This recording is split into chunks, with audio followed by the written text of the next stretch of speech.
everybody, and welcome to Death Workshop, I guess, or whatever we're calling this. Yeah, so it's a real pleasure to be here with you all, and again, because this is the first of a series that will happen, I guess, for the first Thursday of every month. As the first one, I think for those who might not be necessarily super familiar with, I guess the way I teach, I guess I kind of enjoy extemporaneous stuff. So we're going to just see where this goes today.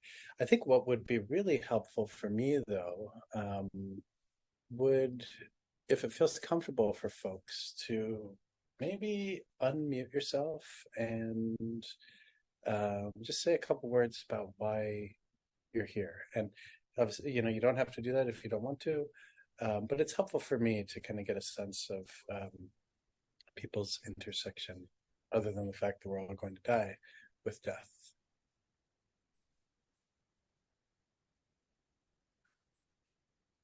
And maybe I'm going to ask Faith to start us off. Funny, because I was just about to unmute myself. I'm a therapist in private practice in Portland, and I use this space sort of as a recharging and connecting space with energy that is often depleted by my work, which is pretty intensive, particularly this month. It's been a really intense client couple of weeks. So it took me a minute to find the new link, and I'm really glad that I did. Awesome.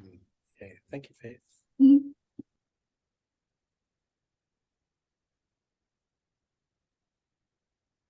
Yes, Claire. Hi, I'm in Oakland, and I'm relatively new with Lama and really interested in the whole subject. And as you see, I got gray hair, so time for me to pay attention. I don't have much experience at all, just old grandparents, old parents. Nobody's left my life abruptly or anything, so I'm just really curious and excited to know.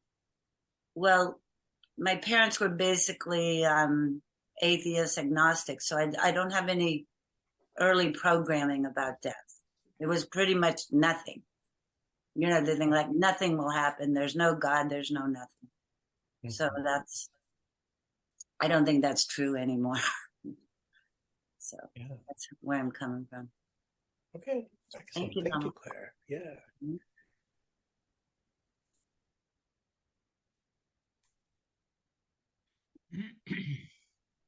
Okay, I'll say something. I've been intensely curious about death all my life.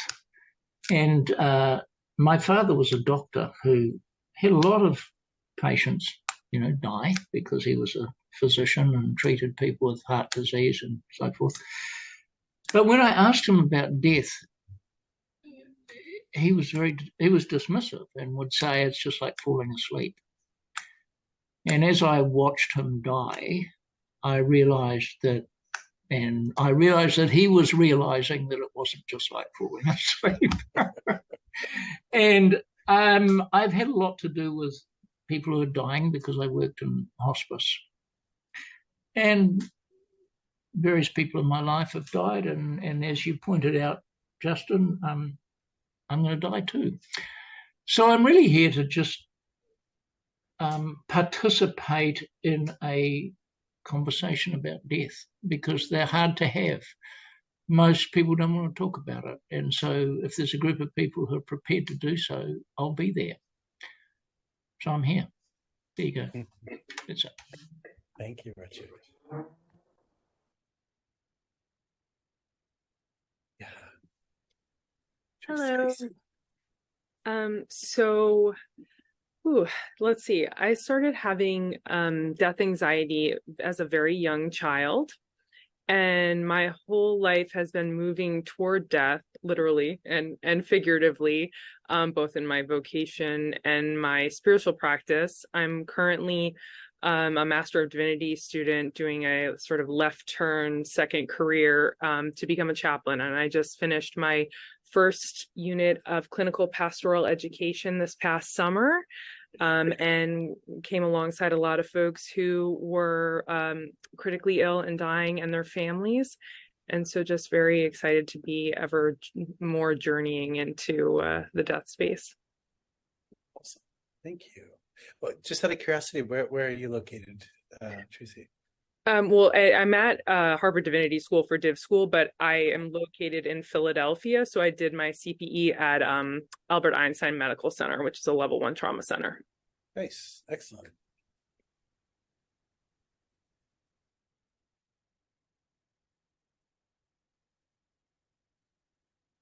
I'll check in. Sam, he, him. I'm in Austin, Texas, lands of Tonkawa people. And I think it's just, I mean, for me, learning about death and I feel like it's still like a little abstract for me. So trying to get a little closer to it. I also find it a little, in some ways, relieving. And yeah, just here to explore and go into it. Thank you, Sam.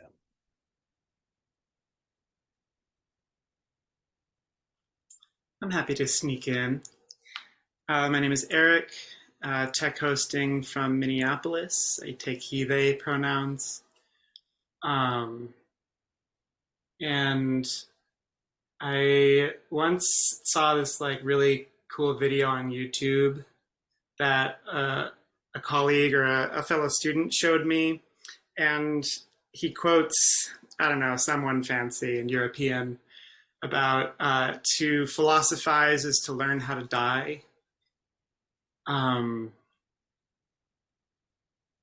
for a number of reasons, that's always really stuck with me. And I think that in terms of when I think about how I want to be in the world and what I have to offer, I think maybe this cultivating this really honest, loving, and emancipatory relationship with death and dying is just one of the best ways that I know how to show up for the suffering of the world in this moment. Yeah. So very honored and grateful to be here with all of you.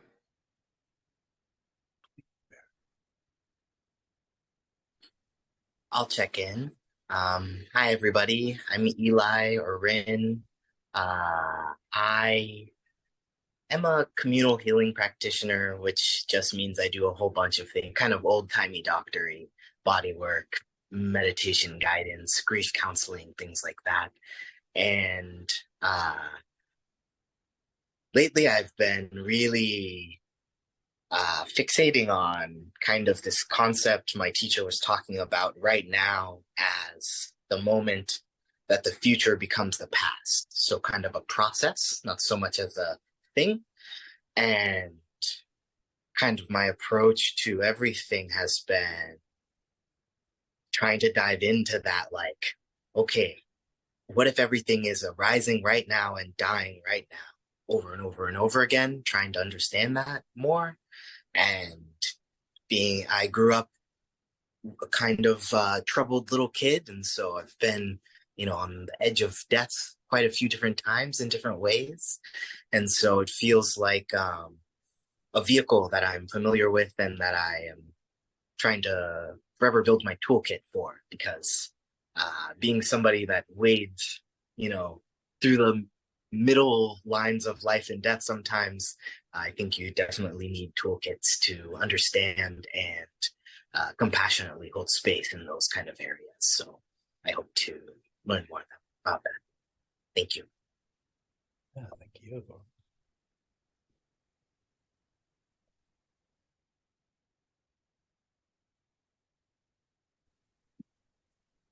I can speak a bit. I'm Susanna. I'm in Baltimore currently. I'm finishing my degree in the history of medicine at UW-Madison, so I'll probably be heading back that way soon. And I'm here because I've experienced a handful of losses in the past year, people and pets and relationships, both sudden and unexpected and not. And my parents are getting to the point where they're not going to be able to stay in their house too much longer. And I want to, I think I'm dealing with these things, but I think there's more for me to learn. And I want to be looking at that. And also, as a historian, a lot of the people that I spend a lot of my time with are dead. And I'm a historian of medicine, and so I'm deep in their bodies and their lives a lot of the time in my research. And so death is around a lot. And I'd like to share some space and learn some more things and explore. Thank you, Susanna.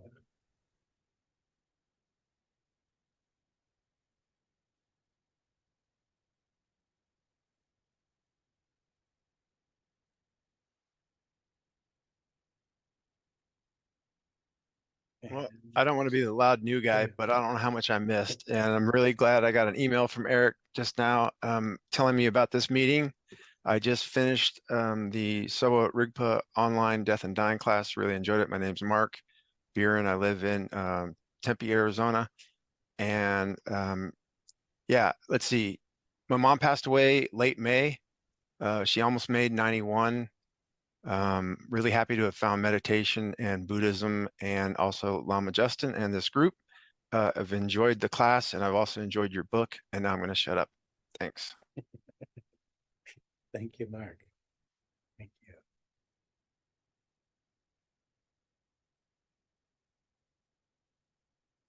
Yeah.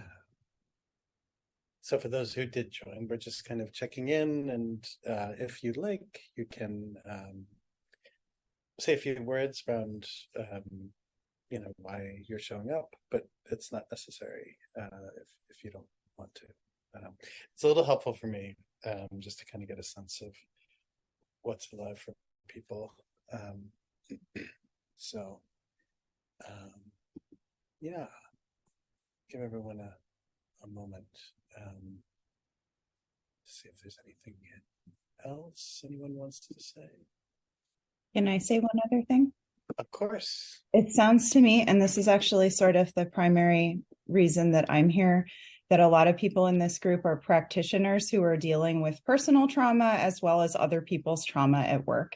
And for me, particularly this year, due to an excess of personal trauma, it's been extra hard to maintain those boundaries in a way that's healthy. And I've leaned into practice a lot, honestly, a lot more than I expected to, because it's been the thing that helps. But dealing with it is like, how do practitioners handle having trauma and working with trauma in this particular context is kind of, I guess, how I would sum up my more specific reason for being here. But as hearing most of everybody who's kind of in the same position from one way or another, that it seems like it's where we are. I also know it's where you are as a human in the process as well. So I think it's probably personally related. Mm-hmm. Thank you, Faith. Yeah, I really appreciate that. Yeah. Okay. Well, I'm just gonna out of trying to be as fastidious as possible. I just want to make sure if anybody else has anything to say before I start speaking, now would be the time. And I'm not gonna pontificate, but I'm just gonna kind of start this off, and we'll see where it goes. Okay. All right. So, yeah, my name is Lama Justin, and I'm here with Bumi Sparsha, which Rod and a whole host of characters like Eric and Anita and others have come together to help, support and put together. And some of my background includes obviously Dharma practitioner, Dharma teacher, But then I've also trained in hospital chaplaincy and then worked in hospice, and then most recently New York City Department of Correction, where I was the head chaplain, and I worked there through COVID, where there was a real kind of increase in deaths, kind of across the board with all the populations associated with that city agency. And then now I'm the chaplain for New York City's Potter's Field, known as Hart Island. And so this is where the bodies of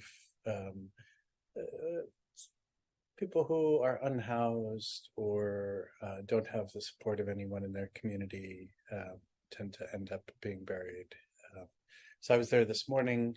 I tend to go there every Thursday, which is one of the burial days, and bless the bodies that show up. And yeah, I've heard a lot, and Faith, thank you for kind of summing this up. That there is a high number or high percentage of people in the helping professions, I guess we could say, here. But then all of us, we wouldn't be here if we didn't like death or weren't curious about it.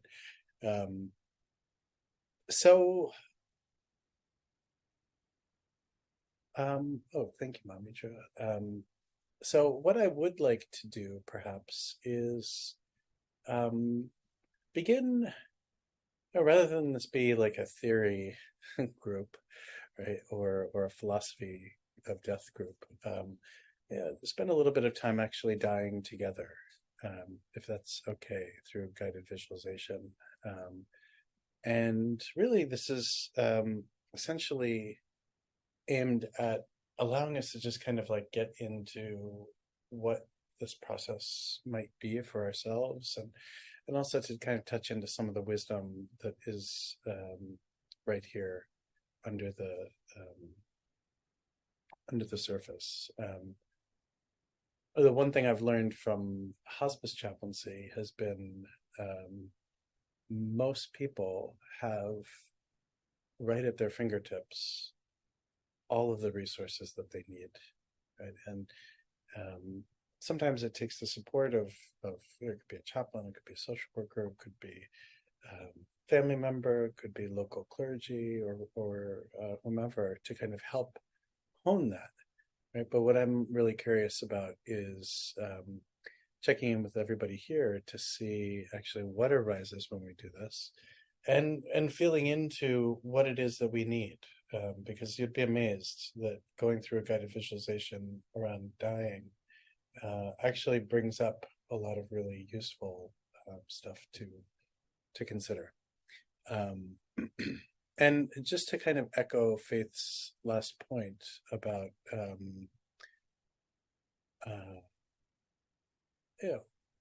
just, I know, Faith, you didn't use the term burnout necessarily, but I guess I want to say sensitivity towards people's energetic state in the moment. Just feel free to participate in this in whatever way feels most comfortable. And so we'll begin by, you could take a moment, you could turn your camera off if you want to, you could lay down. You can imagine, if you want to, how it is that you think, today, this moment, how you might die. Right? You could be seated, leaning back. You could be laying down again. You could be on your belly. You could be on your side. Have your camera on. But however you are, take a little moment to allow yourself to relax a little bit. Taking some deep breaths. Inhaling whatever it is that you need right now, and exhaling whatever you don't need, whatever you've outgrown or whatever is no longer necessary. And it's helpful for this to close your eyes. If it feels comfortable, go ahead and do so.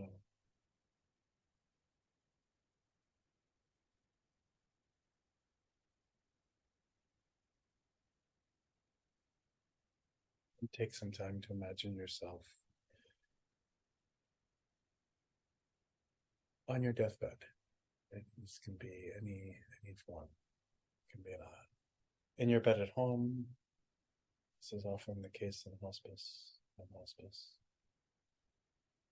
hospital, hospital bed. It could be out in a field.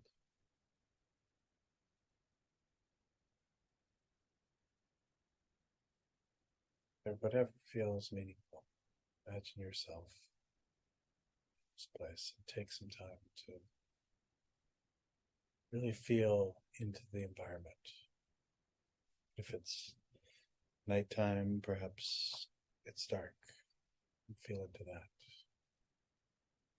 If it's daytime and you're outside, notice the sun, it's sunny. Take some time to notice the temperature.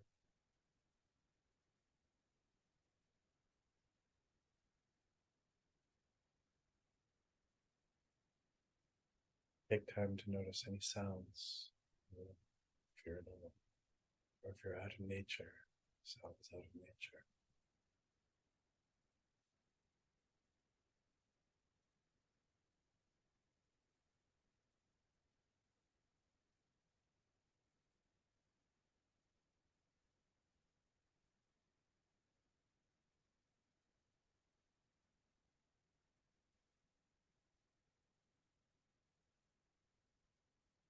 If you can, imagine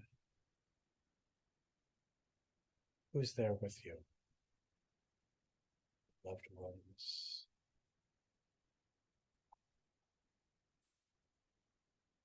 spiritual friends, the animals, the ancestors, Buddhas, Bodhisattvas.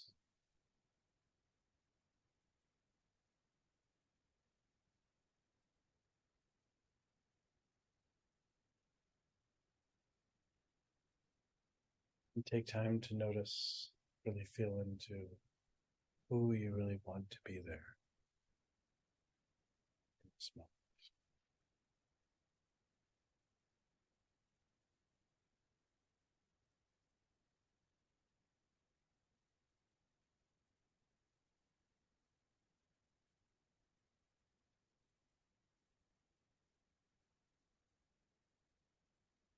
Notice your body, where your body feels.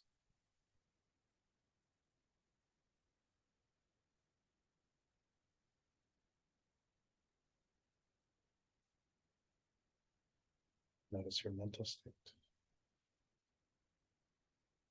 Are you feeling relaxed, spacious, or concerned?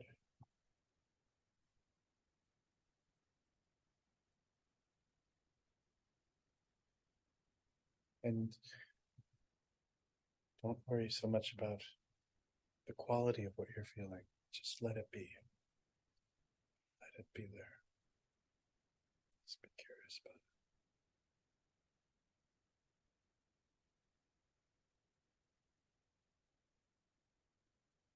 You're dying right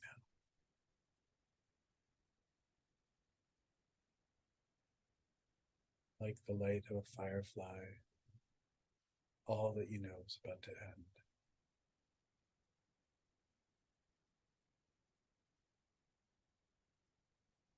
All that you've accumulated is of no use to you right now.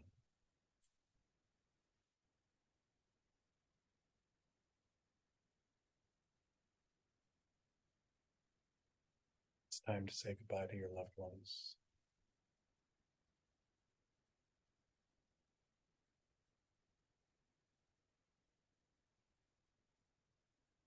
As you realize that this is the end of this moment, the end of this phase of being, let yourself settle ever more deeply into what it is that you're feeling.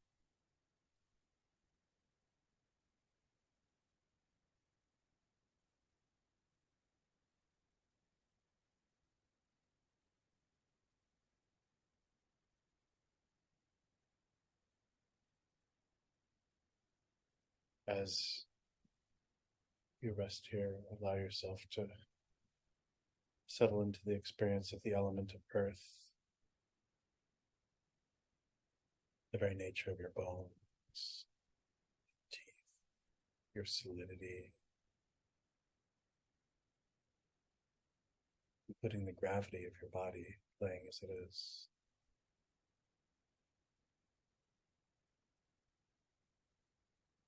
Imagine this element of earth dissolving to the element of water.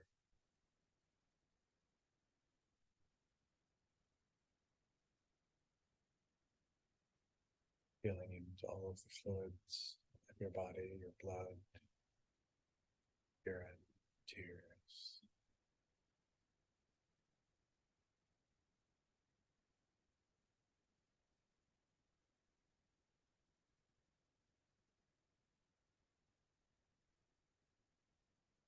The element of water dissolving, the element of fire, your digestive heat beginning to fade.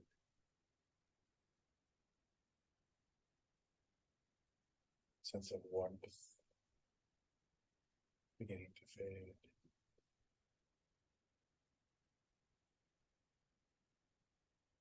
Imagining this element of fire dissolving into the element of air.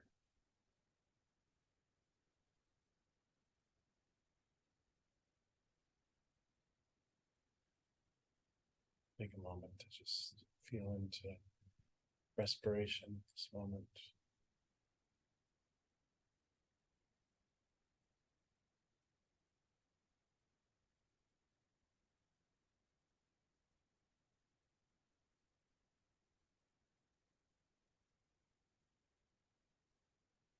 And allow this element of air to dissolve into the element of space. So, nature of consciousness, nature of mind.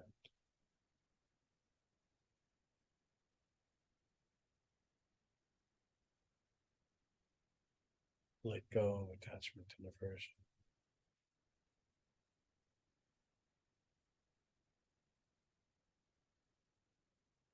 Heart and mind pure.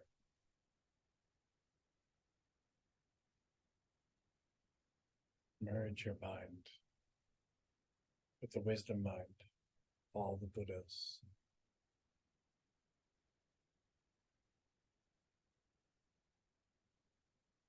Rest freely in the vast, expansive play of awareness.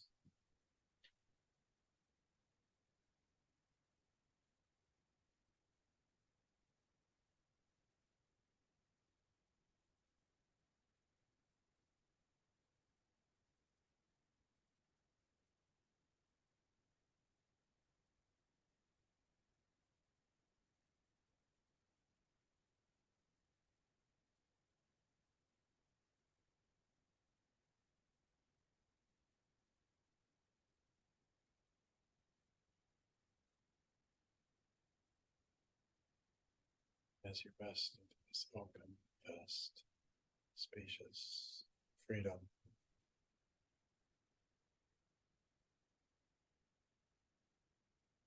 take a moment to reflect on what is arising for you right now.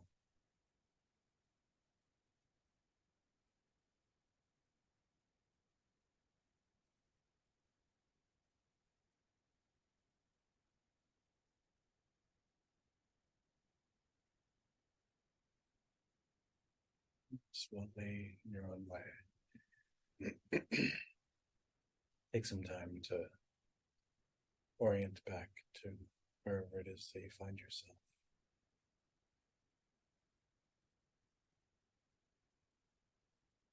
Notice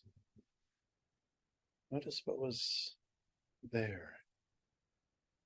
Notice how you felt. Notice your emotions.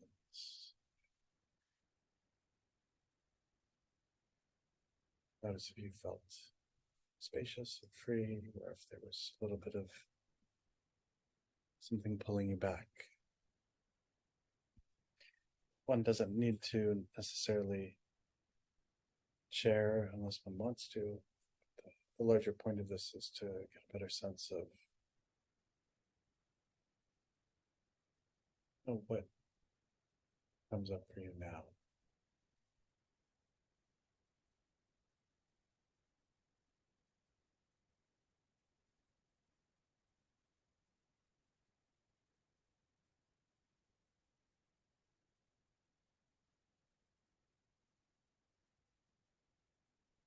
If anybody wants to share anything, can.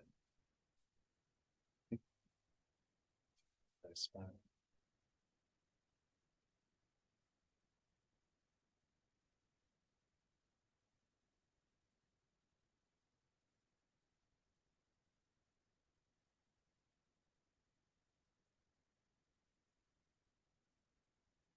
But these are interesting.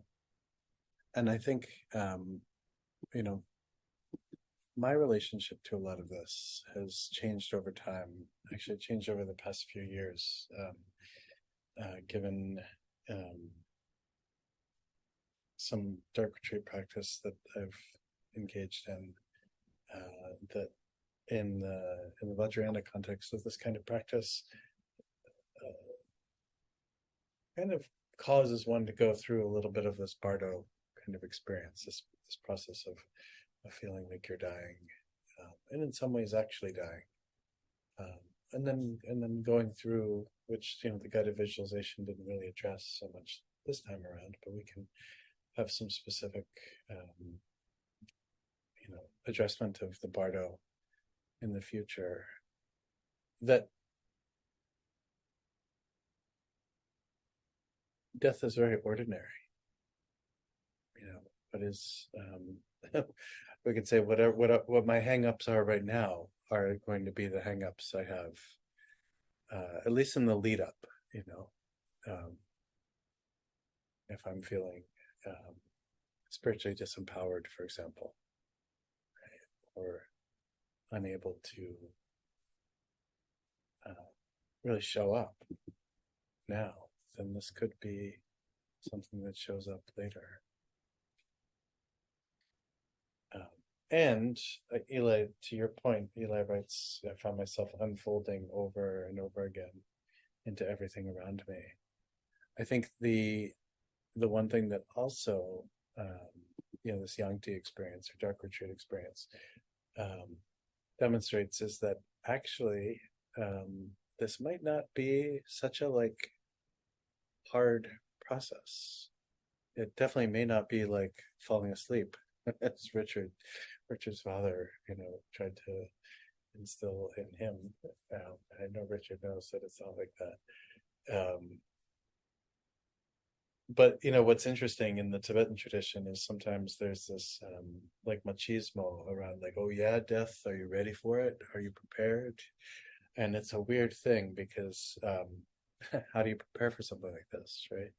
Do you prepare with a lot of ritual? That's not particularly, and again, this is all just me speaking. I don't find that particularly helpful because I'm not going to have, I might be able to hold all these ritual implements as I die, but then when I cross over, I'm done that, right?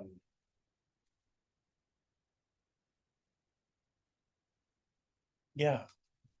So I tend to feel that this process is actually much more free and relaxed and easy than we tend to be told by the tradition. And then also, maybe even by kind of the dramatic nature of literature and the arts too, these kind of Victorian era, long gasping deaths and things like this. When I worked in hospice, really there were only two times, and I must have been present in hospice for several hundred deaths, at the bedside, sometimes holding people's hands or praying with them or anything really.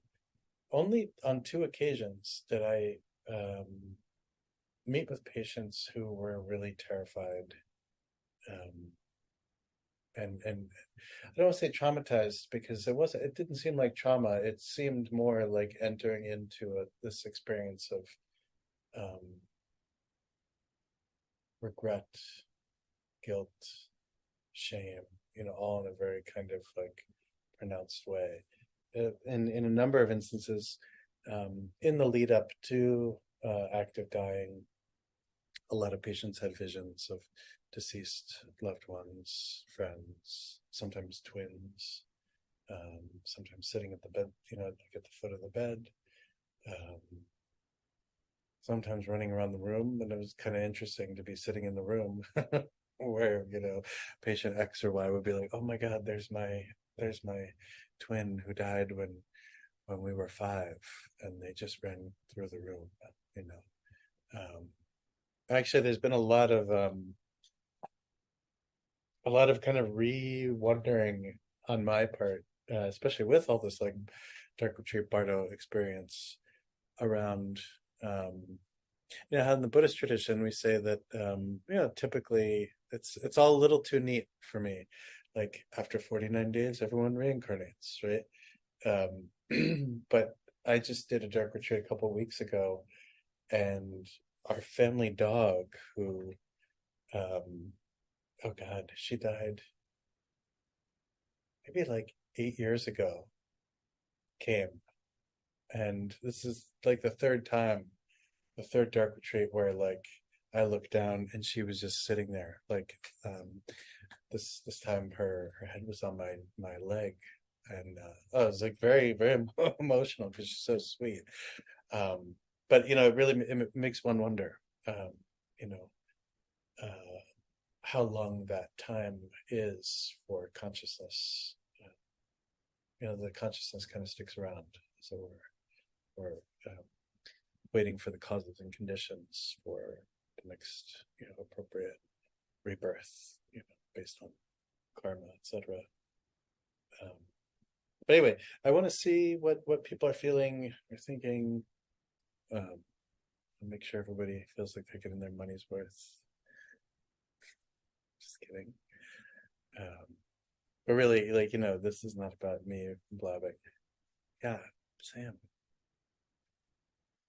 Yeah, I thought it was, what came up for me was like when at the start of the visualization, thinking of who would be around me and feeling like, oh, maybe not many people. And then it brought to mind like all of this, and the letting, like the possessions won't be there, and it felt like, oh, all of this samsara stuff that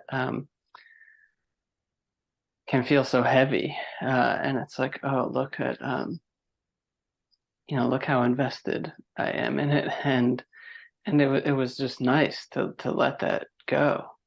It felt like it showed how, not empty, but how less important, less weighty than it feels day to day. Yeah, so that was interesting. Thank you. Yeah, my root teacher once told me, she said, death is so compassionate because it wipes the slate clean, for a period of time. And of course, like I was like young, I was like 20 or something. I'm like, what do you mean? But now I'm like, oh, that sounds good. That sounds really good. Yeah, all the stuff.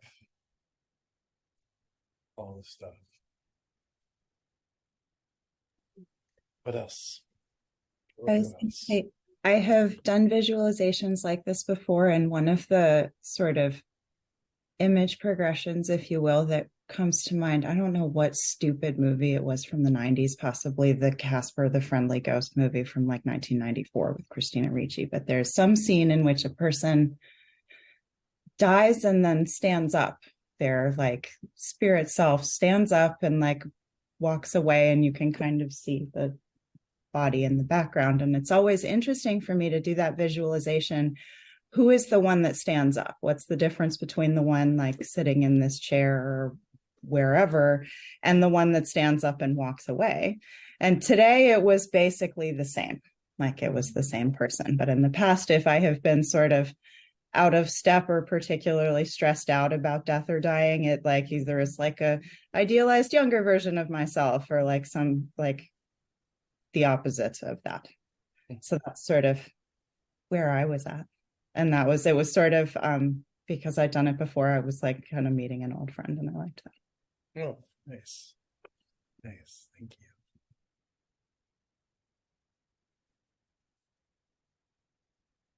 Yeah.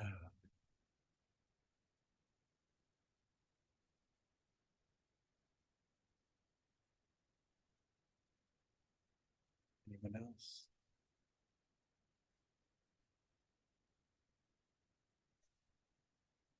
Yeah, oh yeah, Eli, are you unmuting?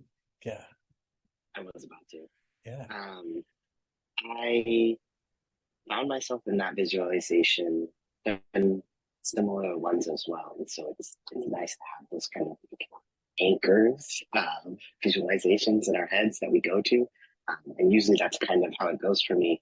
I found today was interesting because it felt like a new space. It felt like I settled into not quite my regular kind of nesting spots that I kind of build out in my brain. And it was just kind of, this like, you make a picture out of sand and you shake it and the sand all spills away and it kind of drizzles away. It was kind of that sort of visualization process. But just like over and over, so forming and reforming. And so it wasn't so much just death, but it was like, I don't know, it felt like really pulsy today, very like sensory, not very intellectual, which is probably clear by how weirdly or poorly I'm describing it, but I felt really kind of in tune with my heartbeat and like the heartbeat of, some sort of universal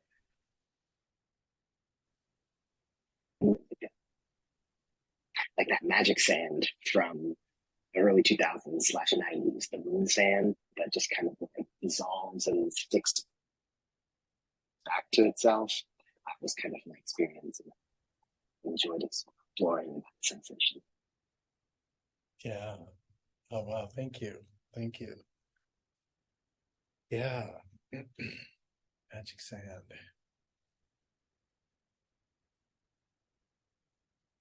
It's interesting, right? It's like so ordinary. This is the thing I love about death. It's like so ordinary. Oh, I'm sorry, Tracy. I didn't see your hand was raised, so I'm gonna. Oh no, that's okay. So I actually had a bunch of lilies delivered to me today. So there's like a real like convalescent vibe happening in in my room at the moment, which lended itself well. When you had said the part about, who's in the room with you and thinking about myself dying, today, I started thinking of all the people who would be populating that room. And then you had said, who do you want to be in the room? And all of a sudden I realized like how much tension I was carrying in my body of like populating my imagined death with people that I didn't really want to be around me, but felt like I should have around me. And then when you said, who do you really want? And I was able to reconfigure that group and like started to tear like at the relief. And just was so struck by like how much letting go you need to do just even to die, like even here at this like threshold, like there's still so much that's being carried. Yeah. Yeah. Yeah. No, thank you, Tracy. Yeah, it's fascinating. I don't know how other people here feel, but like, in those moments when one is really sick, it could be like the flu or something like that. When I'm in that experience, I tend to kind of like really go inward not want a lot of busyness. And it's funny because there's a lot of from the standpoint of helping people through kind of early grieving, right? It's really common to find people telling folks, "Oh, have the whole family come, like have everybody gather." And as somebody who's an introvert, like myself, I've definitely done that. I've been guilty of doing that, like because it can be quite powerful for people to come together and family from out of state or whatever, other countries. But as you point out, that can be really intense. And I think this is the thing that's really interesting about this kind of exercise. It's really easy to see it as a fabrication. It's like, oh, and there was a period where I would do these quite frequently just myself, and I'd always be amazed at how much divergence there would be in terms of experience. And Faith, you kind of pointed this out too, and Eli, and it's a good thing to do just to kind of put yourself in the shoes, especially if you're working with folks who may be at the end of life, or a family or loved ones of people who have died or will be dying, to really kind of feel into this key thing, right? That level of sensitivity. Some people might want that big dramatic show, be like, oh, the more the better. Some might just want the key,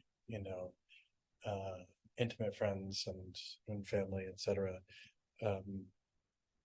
But I have been in situations where it very much felt like people have waited for their family to leave to like go down to the cafeteria or something in a hospital, and then they pass away, and so this is it's big. Dr. Nita likes to say, know your talent with respect to like practice. I think it's also helpful to feel into like know your talent or know your needs, right, around what it is that feels good, right, and especially with this kind of view to not produce anything that's overwhelming. Eric. Thank you. Two things. One is a little bit more administrative and practical, and there's also a reflection I'd like to offer. But I just wanted to apologize. I meant to include this at the beginning of the session, just given the, realness of the subject matter. I wanted to just offer some information about how these recordings will be used. And so there's like too many words in the chat that I just dropped. Too long, didn't read. We share recordings on our YouTube page to enhance accessibility. That being said, there's some strategies. If you do not want to be recorded, please feel free to do so. You're also welcome to ask the recording be paused at any time. And yeah, just this is also Pure Land Farms, not language. So thank you, Pure Land Farms, for doing the heavy lifting for me to copy and paste. And because I'm only just mentioning this now, if you shared and you do not want to be included in the recording, please email me at eric@bumisparsha.org, and I will edit in such a way that ensures that your wishes are respected. And just wanted to let folks know that moving forward. And also if you have any questions about that at all, but just didn't want that to catch anyone sideways. Okay, that hat's off. Yeah, and there's like some vulnerability in this share, but something that came up for me that I don't have any resolution around, and I'm not really interested in trying to resolve it. But, suicidality and like the wanting of life to end, is something that I have, experienced in my own life, and is also like very on the front of my mind because I work so often with teens. And so it's just interesting for those like streams to collide in this kind of exercise. And like sort of noticing the impulse in me to like want it to like, you know, that's the solution, or, you know, something like that, like this kind of artificial like need to like resolve the mess and the wreckage and the contradiction and all the things.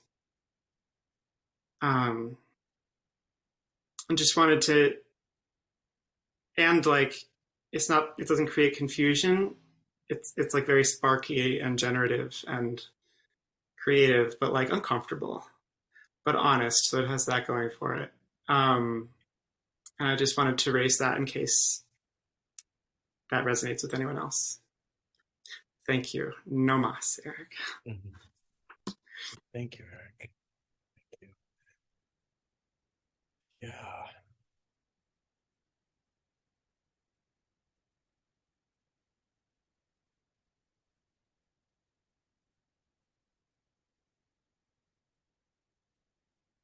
Yeah. So, do we have until what time do we go until, Eric? Sorry. I think we're slated until 8:30 Eastern Standard Time, but Okay. subject to reality and energy, you know? Yeah. How are folks feeling? Would you like to go to 8:30 or yeah? Okay, good. Yeah. Yes, Richard.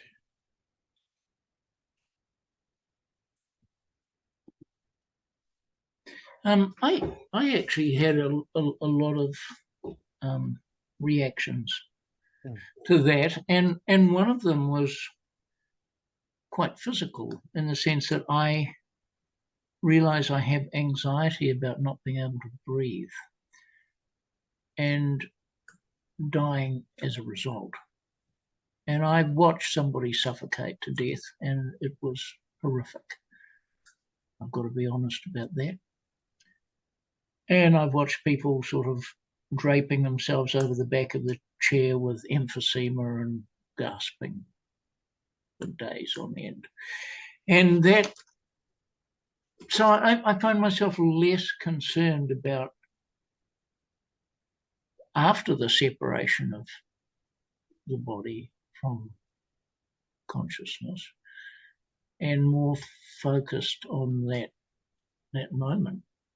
And I think it's not just imagination. I mean, as I said, I've worked in hospice and watched that, and I've watched hospice staff rushing to somebody's bedside and drugging them heavily, and there's a strange sort of this is difficult to say, but I always got the feeling that there was an element of the healthy person having trouble dealing with their discomfort at watching the person die. They're upset. And I experienced that with my own mother when she died, and people were desperate to pump her full of morphine. And actually, I knew that she didn't need it, but it was incredibly difficult to say, leave her alone. Yeah. So there's that. I mean, these things are not resolvable, really. That's just comments. And the other thing is about people being at my bedside. I mean, you're quite right, Justin. I've also witnessed people wait until the family have gone out for pizza or whatever, and the person just die. And my solution to that really is to meet with the people who really matter to me well in advance, really. And if intimate family members wish to be present at my death, that's fine. But I only ask that they don't make a big deal out of it while I'm dying. The stuff that needs to be said, I think I want that to happen well in advance. Yeah. And then what happens after the body separates, I'm not so worried about that anymore, really. But yeah, just amusing. Thank you. Yeah. I'm going to throw a question out there. What do you think is different in the lead up to the death experience when things like morphine have been applied versus not?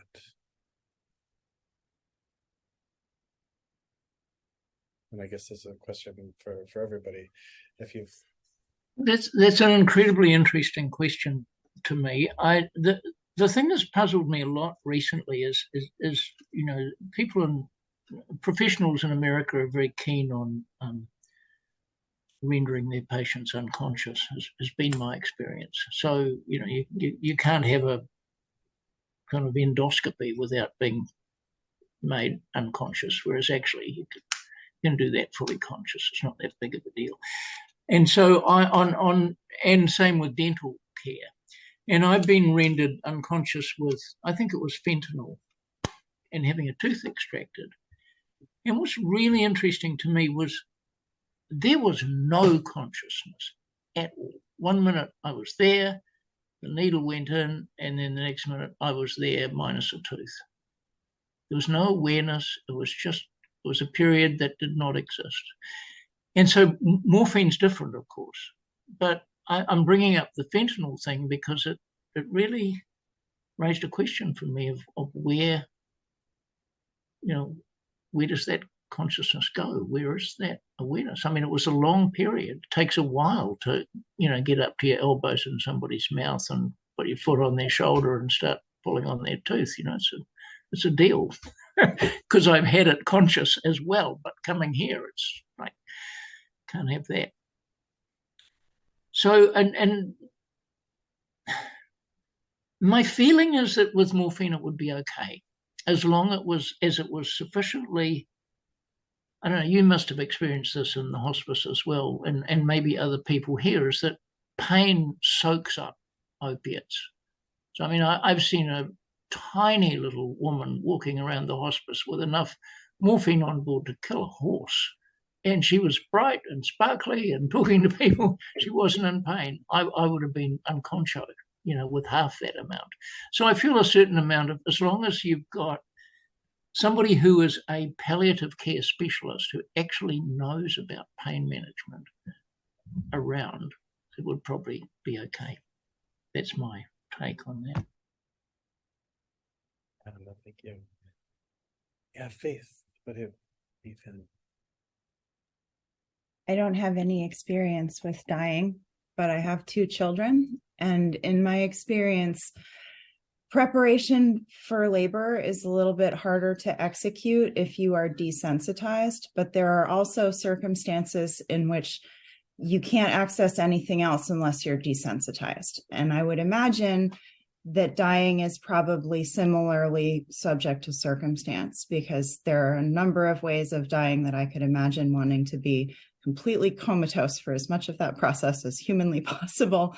And then other ways where I feel like I would really maybe enjoy the process more and would like to be fully present for it. And with my first child, with whom I had 51 delightful unmedicated hours of travail, there were periods when I was assessing like what my stamina for it was and what the degree of suffering I was experiencing was detracting from the overall experience. And I always stayed sort of on the positive side of that and didn't feel like anything else needed to happen. But with the second one, I was induced, and that's not a fun thing to experience without drugs after a particular point in time. And that desensitization enabled me to be there for the process rather than checked out of the process because it was overwhelming.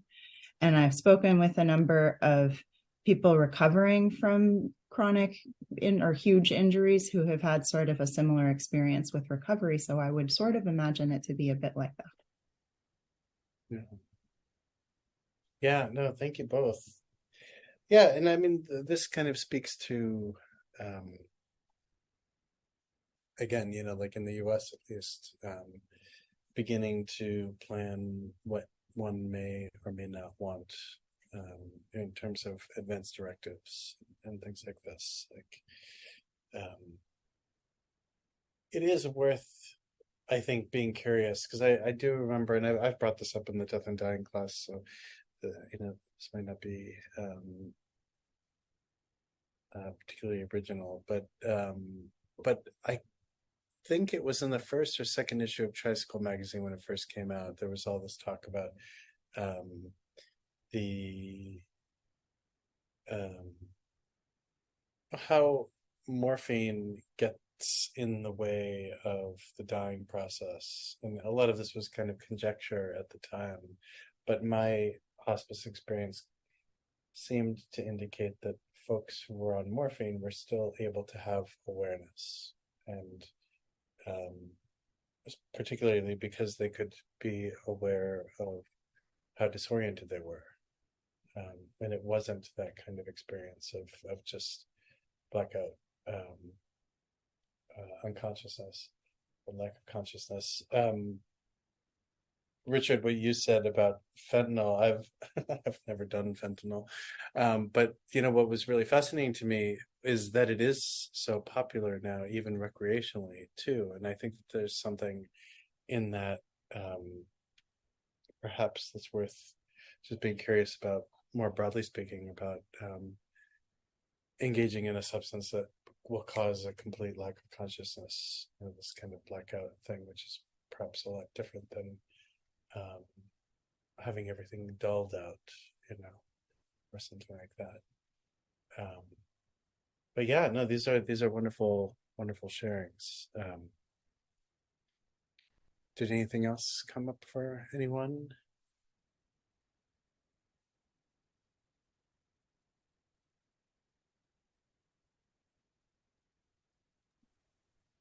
I think joining with everybody shares, especially, and this last question, it makes me think of where I grew up around middle school and high school. All of a sudden, sort of counties around where I was, like a couple of hours south of LA, everywhere had its own drug that the kids did, that was popular. Like, kids smoke weed over here. There's a lot of cocaine in the rich areas, things like that. And I remember in ninth grade, there was a really sudden shift towards benzos, opioids, downers. And there was like a split in the groups of kids based on what drugs you did. And there was kind of, me and my friends went off into the ecstasy, cocaine, up, run around, party. We were really kids who had all been kicked out of homes and things like that, searching for community. And then there were a lot of kids who didn't have tight-knit friend groups, who went more the downer route. And not to say this is, a blanket anything, but just in my specific context, I saw the kind of trauma responses manifesting and how we were the same thing but in different ways. And it was interesting, I think, seeing kids OD and seeing older people OD on different things, and just seeing people die in those different altered states. The amount of anybody on something where you could really just not be yourself, feel like you're out of this, not hyper in this, but really out of this. It felt like watching somebody, not so many people, but a good amount, watching somebody die in that process was like losing track of them completely. Mm-hmm. Whereas when somebody might have been in an altered state, but was still in their body and kind of knew what was going on, you saw them go somewhere else. Kind of just so I just those last Richard and Faith, specifically 2 year reflections, just really brought those memories right back to it. Yeah, I imagine specifics and things. Thank you. Yeah, totally interesting. Yeah. Claire, you were going to, I think your hand was going up. Well, I have this feeling around up, well, it's okay. I don't care, boom, I'm gone. No big deal. But when we were doing this, And at the beginning, when, you know, saying goodbye to people, I noticed how attached I was to my kids and my grandkids, and like, oh my God, how could I say goodbye to them? And you know, I was just sort of stuck there when I didn't think I would be stuck there, you know. And then my daughter came in the room, so I didn't really get to go through the rest of it with you, but I was just surprised that yeah, there were tears in my eyes, you know, and I was really feeling that finality, that how could I ever, I don't know, I was surprised. I was surprised. And I guess I usually sort of numb to the feelings of that. That's,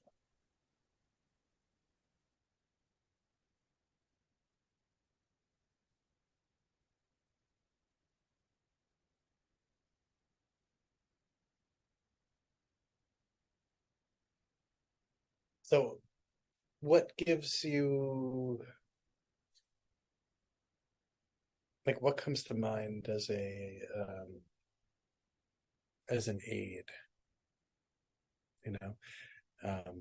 I know this is a Dharma group, so it's always be like Dharma, right?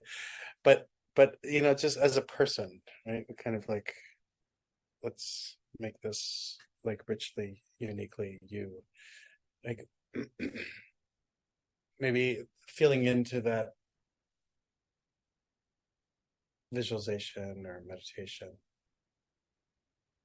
Like what is it that what's a key liberating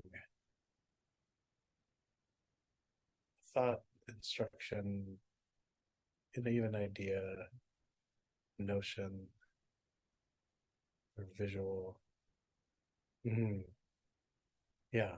So Eric, yeah, and Eli. So Eric writes, all the dogs I grew up with and have passed, angels of the gates. Eli writes, the life and death of the forest floor.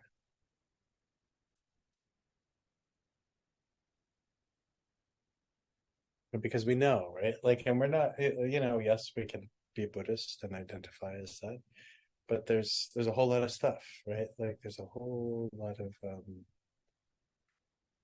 you know, spiritual supports,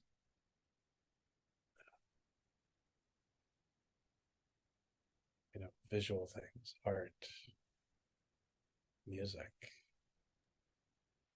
I was going to say music is probably a big one for most people. I actually don't know if it's quite as big of a one for me as it is for everyone I'm close to, but my father died in the middle of A Day in the Life by the Beatles.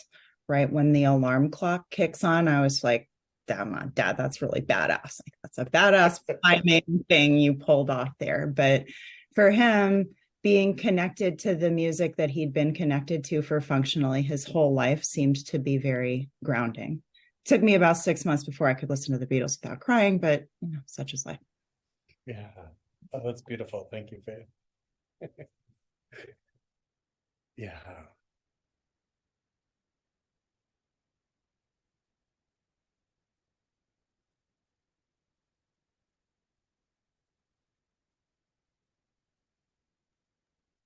For me, it's the natural world, always looking to the natural world and the constant arising and falling away, as like a comforting mirror of my experience. And also Tara, when I'm really in the thick of it, Tara is there to just see me in all my fear and create more space for me to hold it. So Tara is always like a safe landing place for me. Nice. Thank you.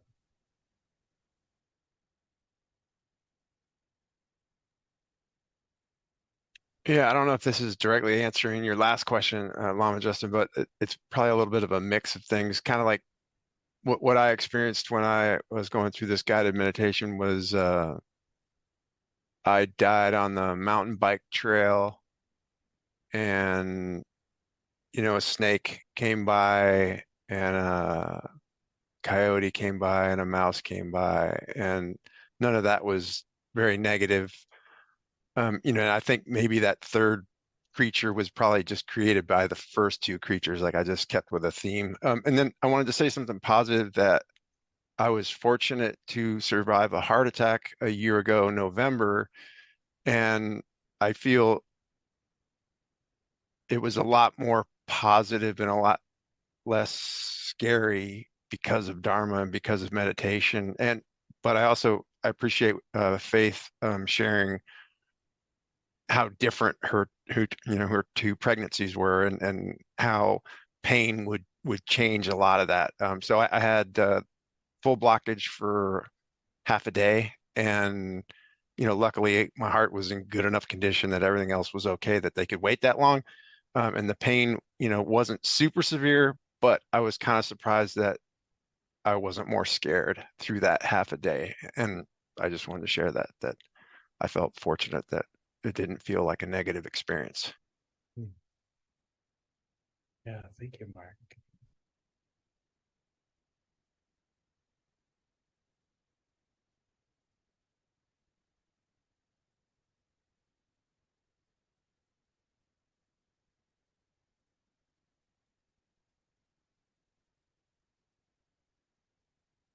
Richard, what would you rely on?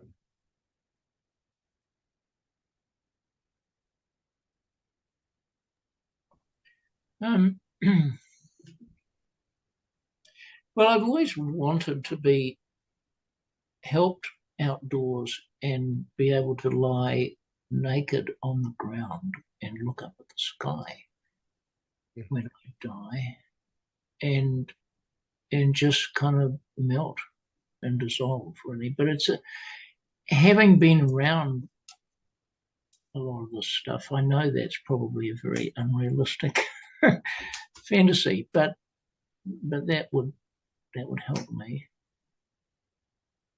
But I think the thing that will really help me is the ongoing project to deconstruct Richard. So there's really no Richard when it comes down to it. And I would like to be able to die minus Richard. Yeah. Yeah. That sounds lovely. Sounds lovely. Yeah.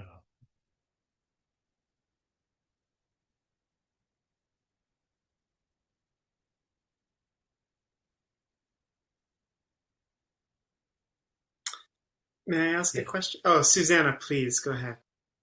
Yeah, I'm in the dark now, so I'm not going to turn on my camera. But what's coming up for me right now is that I was a veterinary technician for a long time before I became a historian.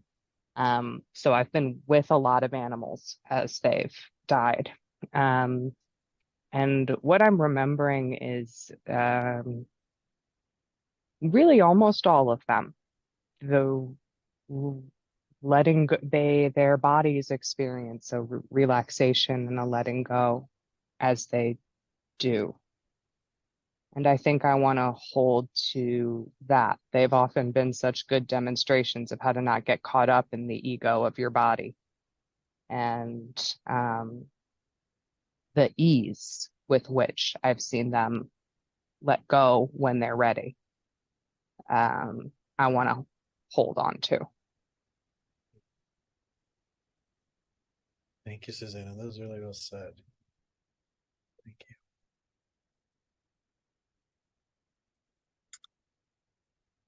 you.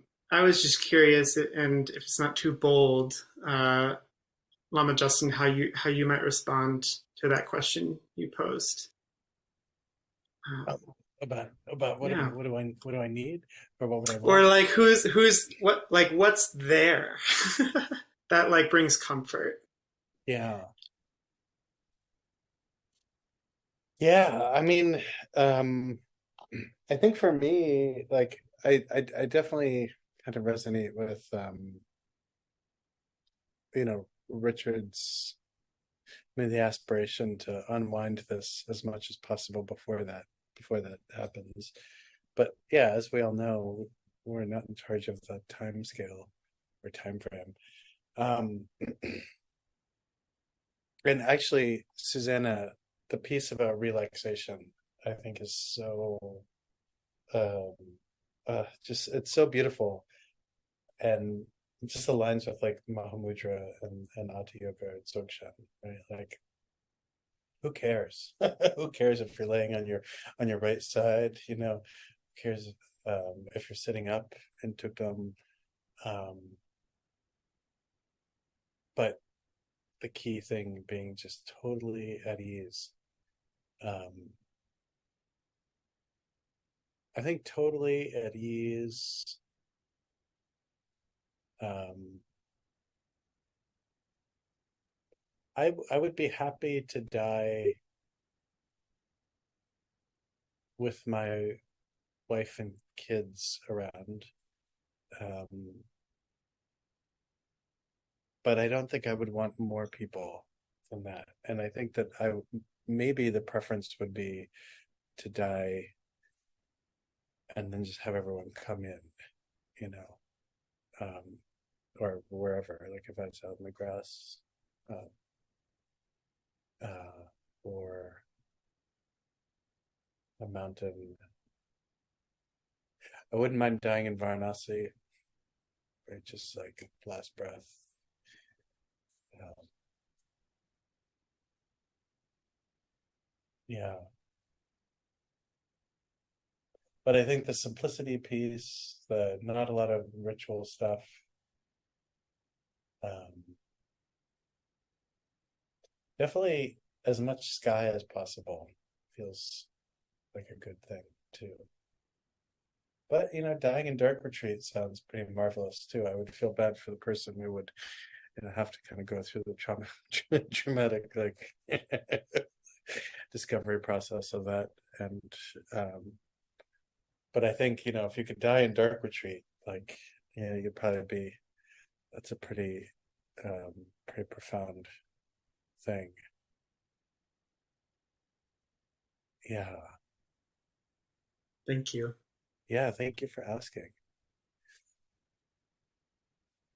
I think the, you know, again, the like the ordinariness of death, I think is helpful. Um, you know, one of the things I do every day when I'm at Hard Island is the morgue truck will show up, and I have some pictures somewhere I can share, you know, in the future of like what when the morgue truck is open, what it looks like. But everybody's names, like if they're known, are the bodies are in a body bag and a plain pine like box.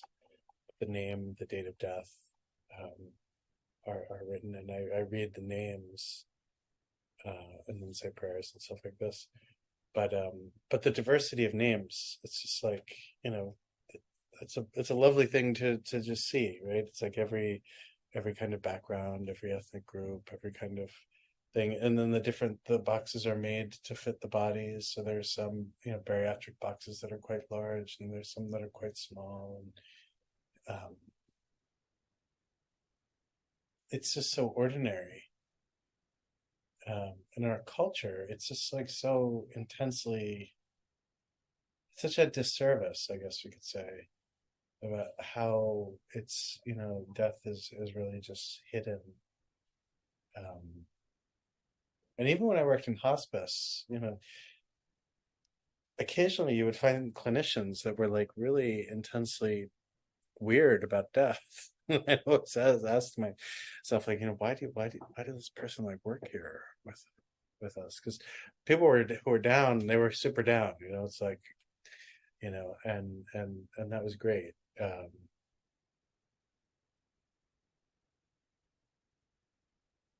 You know, but I think,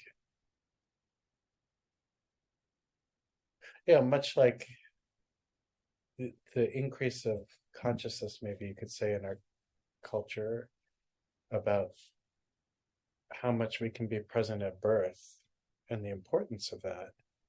I think we, you know, we're beginning to slowly get there with death, but it's way behind. I mean, it is definitely encouraging that there are all these death doulas and things like that. Um, but yeah, you know, in the future, like, you know, next month I guess there are a couple things that would be helpful for me, like with this, if we want to talk about the Bardo, because the Bardo is a particularly fascinating place, I find. But also, like, you know, mulling over and maybe even deconstructing a little bit some of the instructions around, like, bringing Dharma to death. Like, we can. The nice thing about Bhumi Sparsha is, like, we can really be critical, right? And kind of like not only kick the tires a little bit, but like break it open also a little as well. The Bardo is particularly fascinating simply because especially from like Vajrayana context, where did it all go? Where are all of these folks? And it's interesting if we can think interestingly about it, because we can definitely think, in a really uninteresting, non-critical way, and then it's just, somewhere between day 1 and day 40, 49, person reincarnates, blah blah blah. But just to take time to consider the sheer volume of death that's happening right now, right? And like, Eli brought up, especially with respect to like drug overdoses, right? Like the highs and the lows, right? Like, the variance of experience. But then, outside of that, the people, like, for example, anybody in well, it doesn't matter where you live, I suppose. If you've died and you're unhoused or you have no support, right? What that death is like versus the death of, somebody who's, ironically, somebody who's overly resourced, it might be as challenging and lonely, um, and just what that experience of consciousness is like. And weirdly, I've been thinking a little bit about, like, what would it be like to be a Bardo chaplain, right? Like, I guess, they have, in the Tibetan tradition, they have delugs, right? These people who, have this kind of facility to be able to kind of pass back and forth between, the living state and the death state. I think just, because we tend to forget super quickly, right? And the consciousness is still there. Yeah, Richard. Actually, I just wanted to share something that came up for me with respect to what you said before about somebody who's well resourced and somebody who's unhoused, because the hospice that I worked in took anybody at all. And one night we had a person, a street person. There are not that many people who are unhoused in New Zealand unless they have a severe alcohol problem, usually, because there's a social welfare system that looks after that. But there was somebody in there who was just, been brought in off the street, and he had no family. And I was walking down the ward at midnight, and I heard this extraordinary sound, which was nuns on either side of his bed, and one group was singing the Hail Mary, and the other group, in kind of, counterpoint, was singing the Our Father. And all the hair on the back of my neck just stood up, and I thought, you're the luckiest person I could possibly imagine. And he was dying while this group of nuns was singing to him, and I feel like crying right now. It was just so powerful. So I've never had the opportunity to share that with 14 people before. So thanks for listening. Thank you, Richard. Yeah. Yeah.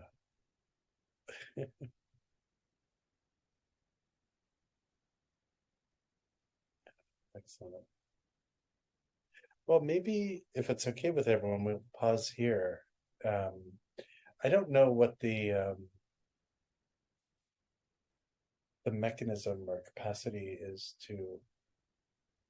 Well, I'll tell you what. I was gonna say to kind of tally a vote around what what we should address next month. But maybe we can just say we'll decide when we get together, and just kind of keep it loose. If anybody has my contact information, you can reach out. I love to hear from people about this kind of stuff, but no pressure. But my one suggestion is between now and then, you're really just feeling into this, right? Like, what is alive for you? What is valuable for you? What is the and like how do you touch into the experience of wisdom around what arises for you in this, and just keep feeling into that. Play around, mess around, see how you change what is important to you in relating to others in this. It's like easy to kind of go on autopilot and just give the party response, but just be curious. So, thank you all for coming and being here and engaging this, and thank you, Eric, for suggesting it. And and I'll see you all soon. Take care.